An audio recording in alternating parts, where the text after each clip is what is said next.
Buongiorno, ladies and gentlemen. I'm Dr. Capo, nutritionist for UFC champion Khamzat Chimaev and many other elite athletes in combat sports, including Arman Tsarukyan, Augusto Tanquinho, Dante Leon. I'm going to do a video reaction commenting on how other athletes eating, giving you my 2 cents. It's just my opinion. Doesn't mean that is the law. Things that for me are right or wrong for other people might be the opposite. But a lot of you told me be more social, do more of these things because people are really interested in knowing your opinion. And today we're starting with the video of a UFC fighter whose relationship with food is very controversial. That guy is Paddy the Baddy, and I'm analyzing this video called How I Lost 40 Pounds for UFC 314. Published 7 months ago for the fight with Michael Chandler. This is just an analysis, doesn't mean to discredit him as a person, doesn't mean to shame him in any way. So video blog starts now. People will never understand what it's like to do a weight cut. Do a weight cut then, and we'll see how much you want to be a fighter. That is true. Cutting weight, it's a very demanding practice, but I must say, a lot of athletes make it worse than what it would be normally by not really having a structure in the off-season. And he's kind of an ambassador of this style, like after the fight, gaining a lot of body fat, getting literally to a point where he's medically overweight or obese. And then once the camp starts, he essentially needs to catch up. Some people rely on guidance from people that are not fully qualified because they don't have the funds to hire a nutritionist early on.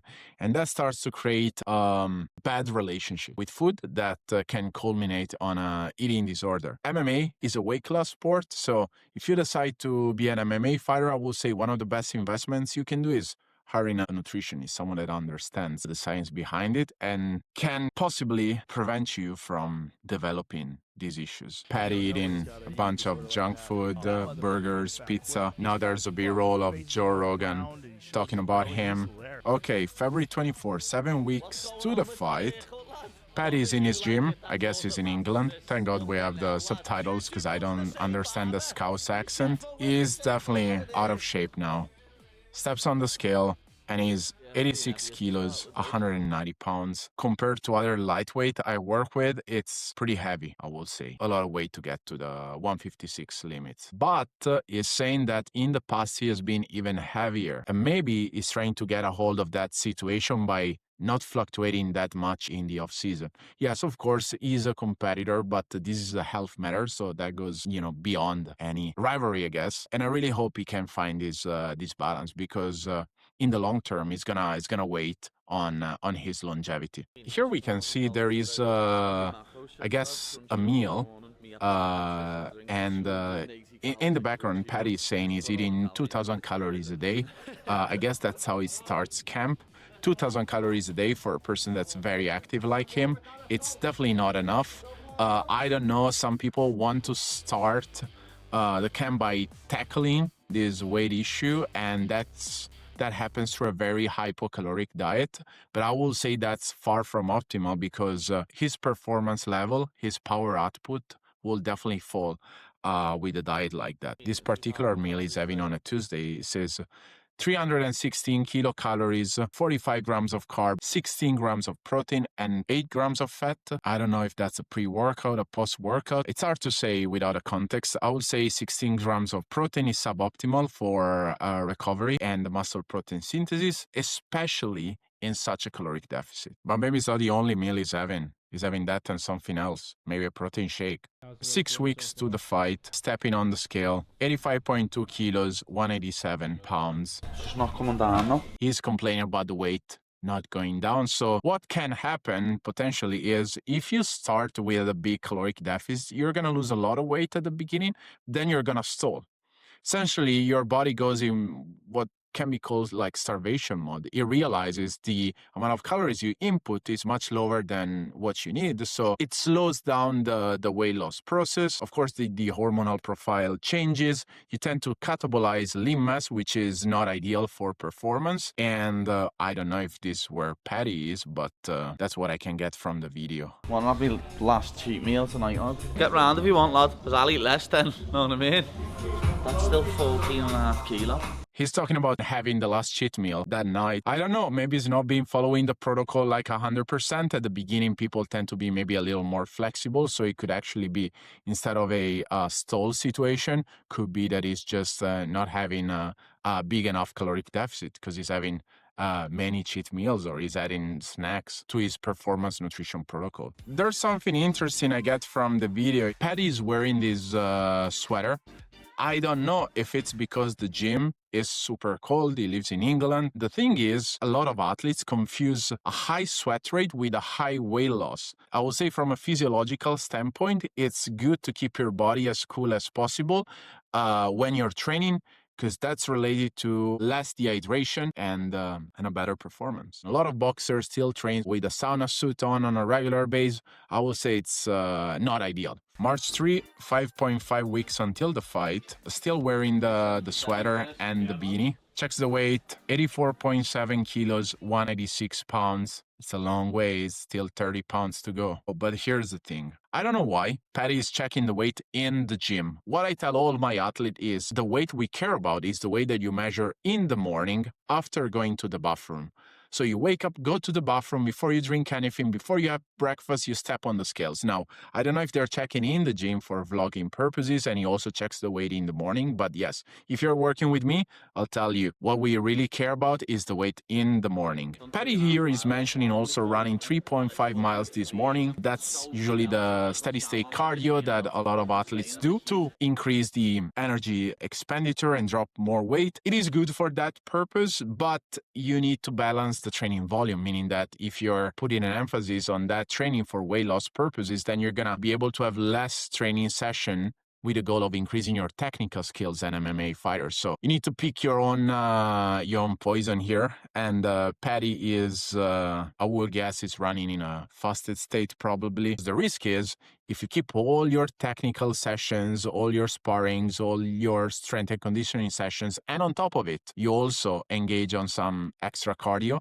then you might get to overtraining in an easier way. Also, if you have an important practice, it is better to be rested. For example, if you have sparring, I would say rest in the morning and just get fresh to the sparring session, because in the end, you're going to be fighting. So you need to spar well. Paddy is complaining about having to go to Las Vegas to promote the fight. Of course, this sport is not just a sport, it's a sport and entertainment. So athletes need to promote their fight. That's also how Paddy makes a lot of money. It is his character, his persona. Is complaining about the weight might not drop during that time, and I can see that happening. There's a long flight from Liverpool to Las Vegas. I think it's a 8-hour time difference, so you need to adjust to that, and that's not easy to do. On top of it, I don't know if he can bring over his nutritionist, but then you need to find a place where to eat, and oftentimes it's hard to eat clean at a restaurant. Shows us another meal, pasta with chicken. Now, we need to split this in two parts. From a scientific standpoint, this is a great meal. There is a high quality protein and there is carbohydrate. So we love that for recovery. Now, from a culinary standpoint, for all you people that are going to watch this video blog and you might be cooking for a girl, or you might be cooking for a guy, or if you want to win over someone that is into Italian food, because this is supposed to be an Italian meal, pasta and the chicken never, ever, ever belongs. They don't belong together. I know in America, a lot of people make fettuccine Alfredo, and I guess that comes from a restaurant in Rome, I think. But I promise you, if you go around Italy, the restaurants are not going to offer you this type of meal. It's more of an Italian-American tradition, I guess. Never had the chicken in my pasta. I might be a little bit orthodox when it comes to Italian food tradition, and you know that if you've been following my channel. Okay, now Paddy is complaining about the quality of the forks. I don't know if they're breaking, they're melting after getting microwave. I don't know. And I'm not going to get into the topic of endocrine disruptors because it's very complex and we don't have enough time today. Keeps talking about these plastic forks. I guess it's worth it to make an investment and maybe buy some camping gear that you can wash from time to time. I do have it. But you know this, I work with Arman Tsarukyan. For us, it's mandatory to have porcelain dining sets, and I need to cook in a kitchen that has Carrara marble at least. March 5 weeks until the fight, steps on the scale and is 83.1 kilos. Now he's mentioning this guy Joel, still macro chef, that's the name. He likes working with him, I guess. He sponsors a lot of athletes. I guess it's a meal prep service, not a nutritionist. Some of my athletes, they do work with a meal prep company, but what I do send the macros to them and they just make the meals however they want. I just give them basic guidelines like don't fry things or use this oil, and I leave the rest up to them. He says macro chef is the best, and we believe that this guy knows his thing. But the thing is, you need to follow him off season too to make these fight camps a little less rustic. It's a complex situation for Paddy, I'm sure. To be honest with you, one thing I always wonder is why someone like him that lives in Liverpool is not using one of the best nutritionists in the world. He is a teacher, he's a professor, I'm sorry, at the Liverpool University, and his name is James C. Morden, Dr. Morden. If I was a fighter and I was in that area, I'll for sure work with him. If I, of course, could not pick myself remotely. Okay, another meal is a little broccoli, sausage, and sweet potato fries. I'm guessing the sweet potatoes are air fried. The broccoli are great, great source of fibers, vitamin. I'm not a big fan of sausages as a protein source, as it's not the most noble cut of meat. It doesn't pack as much protein as other sources, but nutrition is not just physiology, it's also psychology. So maybe Paddy's happier when he has a sausage, and his meal prep company included that to the plan. I don't know. Goes to Vegas, comes back from Vegas, March 11, 4 weeks until the fight. This morning, that's what he says. So the weight is dropping. Is still almost 14 kilos away from making it. At this point, we can see Paddy is getting in shape. So it's definitely not a small lightweight, because if his weight is 84 and you start seeing his six-pack, it's definitely not a small lightweight. He's in London for a UFC event. Maybe has some teammates competing. Now, there is this thing. I've seen him multiple times eating at the gym, still sweaty after training. Guess I do understand that meal timing is important. I do understand that you're hungry. But at the same time, there's always a microbiological risk. And I will say, guys, don't be afraid of taking a shower before eating, and maybe like leave the mat area, get to a proper table, and enjoy your food there while you're clean. March 27, 2.5 weeks until the fight. Stepping on the scale, 79.5 kilos, 174.9 pounds. And he's happy, saying he's just 8.5 kilos away, and he's very happy about it. Definitely you can see from his body he's getting shredded. Some fresh partners as well, know what I mean? Elle jumped in today to give me a proper look at Michael Chandler. After sparring, he's eating some oats, great source of carbohydrates. We really like this. Probably, I will guess there's also some protein on the side that we're not seeing from this video blog, or that's what I would hope from a performance and a recovery standpoint. The other thing I really don't like is seeing people eating on the mat. There are so many microbes going around again, and you don't want to get sick. But also, we can see here, he's wearing a whoop strap. It's a choice. There are essentially two big parties. There's the Aura party and the whoop strap. I am personally a Aura guy, and that's not a sponsor by any means. The good thing about the whoop compared to the Aura is that it's easier to wear during training. The Aura, it'll be hard to have a ring while you're punching a bag or an opponent. The risk of injury is very high. He's monitoring his recovery, definitely his HRV and stuff. So good for him. March 13, 12 days until the fight. Still wearing the sweater and the beanie. Maybe it's just a warm-up. Checks the weight. It's a little under 80 kilos. Pretty much the weight it was in the previous part of the video. It's really talking a lot about his weight after training. I don't think that's really conducive too much, because you can just drink more one day compared to the other. You might eat more before training and your weight will be higher normally. Last sparring 10 days away from the fight. I mean, that's pretty smart. The old school tends to do a lot of sparring session even very close to the fight. Some people, they do a kind of a sparring session in the locker room before the fight. It's crazy. The new school is essentially saying, hey, you don't need to risk to get injured before the fight or get cut, all of that. So that is something we like about his routine. Checks the weight, 77.9, is happy. It's very happy. And we are catapulted in the fight week. We see Michael Chandler, Paddy, and we see two people here. You see this person here with the glasses. His name is Glenn Castro. He's one of the dietitians at the UFC Performance Institute. So what happened is the UFC founded the UFC Performance Institute, I think, in 2017, and gives access to all fighters to a dietitian, a nutritionist, someone that can guide you in the off season, during camp, and of course on fight week. Some people use them. Some people rather pay out of pocket for their own nutritionist. Of course, the level of customization and the amount of communication that you can have with UFC Performance Institute dietitian, it's less than what you could have with your own. Potentially, they could work with all the athletes in the car. So they're very busy. They're definitely skilled. They're definitely trustworthy. In particular, here we see Glenn Castro. I think he was a former wrestler, and he will ask you for your weight in the morning. It will put in on a database that they will use for research purposes. It will help you with the supplementation. You know, sometimes you forget your supplements at home or you ran out of them. So they're there every 5 weeks. They have an office. They will give you supplements if you need them. They're third-party tested, so you don't incur in a positive test with the anti-doping.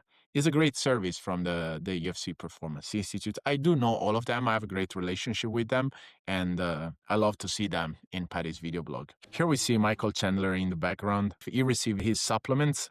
All these white supplements you see here are Torn, which is a sponsor of the UFC. They make great supplements. They're third-party tested. Again, not a sponsor. I'm just saying what I think. He has these yellow and brown things are called honey stingers. They are kind of cookies, biscuits that provide you with carbohydrate. They're very good. You can find them in the United States, for example, at REI, because I guess a lot of people that go on hikes, they use them for glycogen replenishment purposes. You can see Paddy here having some food from this black container. So the UFC Performance Institute has also some cooks that work for them, and they'll provide some athletes with meals. Full of water here as well. Okay. So the UFC will have an electric scale. It should be calibrated with the one from the Athletic Commission.